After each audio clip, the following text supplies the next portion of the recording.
भारत में 5G network को लेकर आई गुड न्यूज। आईआईटी मद्रास में 5G की हुई सफल testing.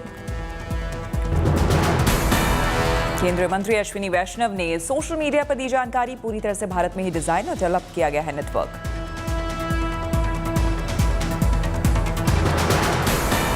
His vision is to have our own 4G, 5G technology stack developed in India, made in India and made for the world. देश की सैन्य शक्ति बढ़ाने की ओर डीआरडीओ का एक और कदम। भारत के रक्षा उद्योग को सशक्त बनाने के लिए निजी उद्योग पर भी कर सकते हैं सरकारी टेस्ट सिस्टम और सुविधाओं का इस्तेमाल। 24 मई को टोक्यो में क्वाड समिट में हिस्सा लेने जाएंगे पीएम मोदी। जापान के उद्योगपतियों के अलावा अमेरिकी राष्ट्रपति से भी करेंगे द्विपक्षीय वार्ता। ज्ञानवापी मामले में याचिका पर शुक्रवार दोपहर 3 बजे सुप्रीम कोर्ट में सुनवाई। मुस्लिम पक्ष ने दी है याचिका। हिंदू पक्षकारों के वकील विष्णु जैन ने सुप्रीम कोर्ट में पिता की बीमारी का दिया हवाला। रिपोर्ट पेश करने के लिए मांगा था वक्त। ज्ञानवापी मामले में सुप्रीम कोर्ट ने निचली अदालत को किसी तरह का आदेश न सुनाने के निर्देश दिए। ज्ञानवापी मस्जिद के सर्वे की दूसरी रिपोर्ट भी आज वाराणसी कोर्ट में पेश। Special court commissioner Vishal Singh ने पेश की रिपोर्ट। विशाल सिंह ने ज्ञानवापी के अंदर हुए 14, 15 और 16 मई की सर्वे रिपोर्ट पेश की। इस रिपोर्ट में खोले गए तहखाने का ब्यौरा। विशाल सिंह की रिपोर्ट 12 पेज की है। इसके साथ 70 पेज का संलग्न अटैच। सर्वे के दौरान लिए गए 1000 फोटोग्राफ और 32 जीबी के 2 वीडियो भी पेश किए गए। 3 बक्सों में रखे गए हैं साक्ष्य। पूर्व कोर्ट कमिश्नर अजय कुमार मिश्र ने पेश की ज्ञानवापी की 6-7 मई की सर्वे रिपोर्ट। वाराणसी के सिविल जज सीनियर डिवीजन रवि कुमार दिवाकर की अदालत में पेश की गई रिपोर्ट। अजय मिश्र के 2 पेज की रिपोर्ट में जिक्र ज्ञानवापी में देवी देवताओं की कलाकृति कमल की कलाकृति मिली। रिपोर्ट में जिक्र शिलापट पर देव विग्रह जिसमें 4 मूर्तियों की आकृति दिखती है, उस पर सिंदूरी रंग लगा हुआ है। अजय मिश्र की रिपोर्ट में बताया गया है बैरिकेडिंग वाले विवादित स्थल के बाहर उत्तर पश्चिम दीवार के कोने पर पुराने मंदिरों का मिला मलबा। मथुरा कृष्ण जन्मभूमि विवाद का सिविल कोर्ट में ट्रायल होगा। कोर्ट ने स्वीकार की याचिका। दिनेश चंद्र शर्मा का दावा, मथुरा में कथित ईदगाह प्राचीन मंदिर को तोड़कर बनाई गई। जहां ईदगाह है वहीं थी कंस की जेल। उसी में जन्मे थे श्री कृष्ण। लड्डू गोपाल के पूजन का मांगा अधिकार। दिनेश चंद्र शर्मा 1968 में हुए समझौते को चुनौती दी है। कहा उन्हें जमीन ईदगाह को देने का अधिकार ही नहीं था। आगरा के मेयर नवीन जैन ने औरंगजेब को बताया आतंकवादी। कहा सभी महापौरों से की बात, वो अपने महानगर में लगे औरंगजेब के नाम की पट्टिकाओं को हटवा दें। नवजोत सिंह सिद्धू को सुप्रीम कोर्ट से झटका। 1988 के रोड रेस केस में सिद्धू को सुनाई 1 साल की कठोर कारावास की सजा। 34 साल पुराने मामले में सुप्रीम कोर्ट ने सुनाई सजा। पटियाला जेल जाएंगे सिद्धू। मामले में पीड़ित परिवार ने पुनर्विचार याचिका दी थी। पहले सुप्रीम कोर्ट ने लगाया था सिर्फ 1000 रुपए का जुर्माना। इस मामले में नवजोत सिंह सिद्धू की आ गई है प्रतिक्रिया। उन्होंने ट्वीट कर कहा कि उन्हें कानून का फैसला स्वीकार है। सिद्धू अपनी लीगल टीम से आगे के कदम के लिए कर सकते हैं चर्चा। नवजोत सिंह सिद्धू सुप्रीम कोर्ट के फैसले को क्यूरेटिव पिटीशन के जरिए चुनौती दे सकते हैं। टेरर फंडिंग मामले में अलगाववादी नेता यासीन मलिक दोषी करार कबूली थी आतंकी गतिविधियों में शामिल होने के बाद। यासीन मलिक को इस मामले में मिलेगी कितनी सजा, इस पर 25 मार्च को होगा फैसला।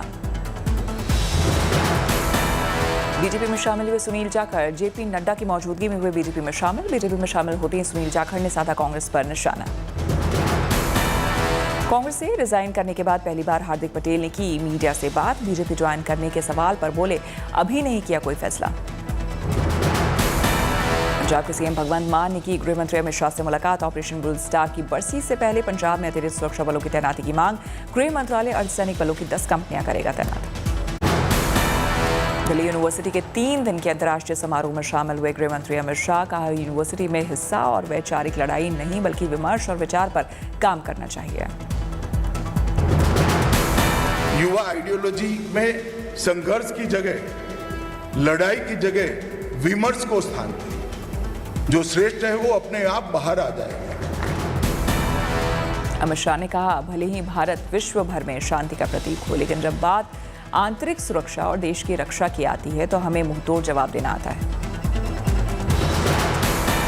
अपने सिद्धांतों को लिए विचार विमर्श के आधार पर ही आगे बढ़ाना चाहिए और देश के निर्माण के लिए भी अपनी आइडियोलॉजी को स्वीकृति दिलाकर उस रास्ते पर आगे बढ़ना चाहिए। 21 मई से 2 दिन के अरुणाचल दौरे पर जाएंगे गृह मंत्री अमित शाह। कई परियोजनाओं का करेंगे उद्घाटन। आईटीबीपी और असम राइफल्स के अधिकारियों से भी करेंगे मुलाकात। समाजवादी पार्टी के नेता आजम खान को मिली अंतरिम जमानत, सुप्रीम कोर्ट ने दिया आदेश। आजम खान को 88 मामलों में पहले ही मिल चुकी है जमानत। 89वें मामले में सुप्रीम कोर्ट ने दी आजम खान को अंतरिम जमानत। मई में एलपीजी सिलेंडर के उपभोक्ताओं को लगा दूसरी बार झटका। घरेलू सिलेंडर के साथ कमर्शियल सिलेंडर के दाम बढ़े। घरेलू रसोई गैस सिलेंडर की कीमत में हुई 3.5 रुपए की बढ़ोतरी। कमर्शियल सिलेंडर हुआ 8 रुपए महंगा। बढ़ोतरी के बाद अब देश भर के लगभग सभी शहरों में घरेलू सिलेंडर की कीमत 1000 रुपए से अधिक हो गई है। तेलंगाना और तमिलनाडु का दौरा करेंगे प्रधानमंत्री मोदी। 26 मई को अपने दूसरे कार्यकाल की तीसरी वर्षगांठ पर 2 प्रमुख दक्षिण भारत राज्यों का दौरा करेंगे। प्रधानमंत्री मोदी 26 मई को पहले तेलंगाना जाएंगे। हैदराबाद में दोपहर 2 बजे Indian school of business Hyderabad के वार्षिक दिवस में होंगे शामिल। पिछले 3 महीने में प्रधानमंत्री मोदी का तेलंगाना का ये दूसरा दौरा। इससे पहले फरवरी में स्टैच्यू ऑफ इक्वालिटी का उद्घाटन करने गए थे। 26 मई की शाम को पीएम जाएंगे चेन्नई। जेएलएन इंडोर स्टेडियम में कई परियोजनाओं का करेंगे शिलान्यास। प्रधानमंत्री Narendra Modi multi modal logistic park का भी करेंगे शिलान्यास। करीब 1045 करोड़ रुपए की लागत से एमएमएलपी प्रोजेक्ट बनाया जाएगा। हरियाणा में लगेगा मारुति सुजुकी का सबसे बड़ा प्लांट। 800 एकड़ में बढ़ने वाले प्लांट में मारुति करेगा 18,000 करोड़ का निवेश। उत्तराखंड के सीएम पुष्कर धामी ने लिया हेमकुंड साहिब मैनेजमेंट ट्रस्ट के एक समारोह में हिस्सा। पंच प्यारों की अगुवाई में श्रद्धालुओं के पहले जत्थे को दिखाई हरी झंडी। आंध्र प्रदेश में बेजुबान जानवरों के लिए मोबाइल वेटनरी एम्बुलेंस की शुरुआत। एक आयोजन में सीएम रेड्डी ने 175 मोबाइल एम्बुलेंस को दिखाई हरी झंडी। पंजाब में मुस्लिम महिला अपने बलबूते पर चला रही है मुस्लिम गौशाला। इस गौशाला में वृद्ध सड़कों पर हादसों में घायल और त्याग किए गए गायों और बैलों का रखा जाता है ख्याल। गुजरात के जूनागढ़ में सरकारी कर्मचारियों के लिए शुरू की गई देश की पहली ह्यूमन लाइब्रेरी। यहाँ कर्मचारी दोपहर 1 से 3 बजे के बीच बैठकर एक दूसरे से बातचीत करेंगे और अपने सुख दुख करेंगे शेयर। 23 मई से शुरू हो रहा है यूपी विधानसभा का बजट सत्र। बजट सत्र में ई विधान सिस्टम को किया जाएगा लागू। यूपी विधानसभा पूरी तरह से हो जाएगी डिजिटल। विधानसभा की सारी कार्रवाई यूट्यूब पर लाइव होगी। यूपी में अवैध स्टैंड चलाने वाले ठेकेदारों की अब खैर नहीं। मुख्यमंत्री योगी आदित्यनाथ ने सड़कों पर बढ़ते अतिक्रमण को लेकर दी कड़ी चेतावनी।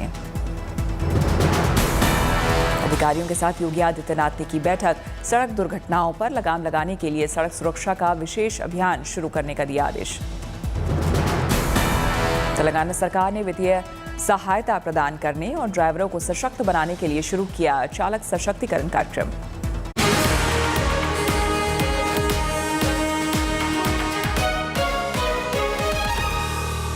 और सच्ची खबरों की शुरुआत